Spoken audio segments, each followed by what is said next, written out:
bông ổn tuần tâm nâng chất đo cho năm đi ở lời dương nghĩa mặc chạm ở rõm bị rùm prom đàn tạch sân chào xia và bông ổn vì miền la chra na nước nô sẽ đây khăn ca rùm chi bị xí cả bị ngày tì mà phải làm pi khai thnu đòi khang phịch ghi thay việc bàn ai cập hiệp cho mũi dương thé pra JBC đầm bày cho vô vẹn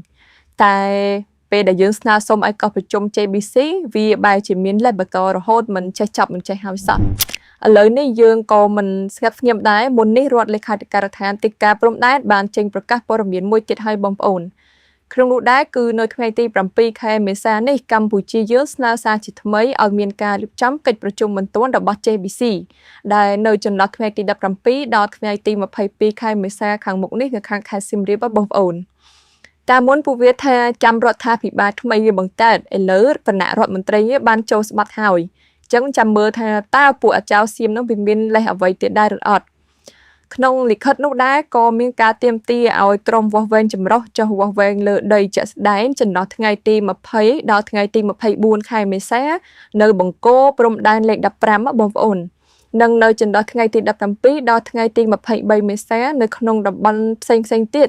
ដូចជាបឹងត្រកួនអូស្មាច់និងតំបន់សំខាន់ផ្សេងៗទៀតដែលក្រុមចៅសៀមវាបានឈ្លានពានដណ្ដើមពីយើងទៅចាំមើលតើពួកសៀមវាយកលេសអ្វីទៀតដើម្បីតិចវេះហើយកុំគិតថាខ្មែរភ្លេចអីសោះណាពួកអាចារ្យសៀមតាមរយៈលិខិតនេះវាក៏បានបញ្ជាក់យ៉ាងច្បាស់ថារដ្ឋាភិបាលយើងមិនដែលបំភ្លេចចោលនៅបញ្ហាព្រំដែនទេហើយក៏គ្មានថ្ងៃណាដែលយើងមិនទាមទារទៅបីដែលថៃឈ្លានពានត្រឡប់មកវិញដែរ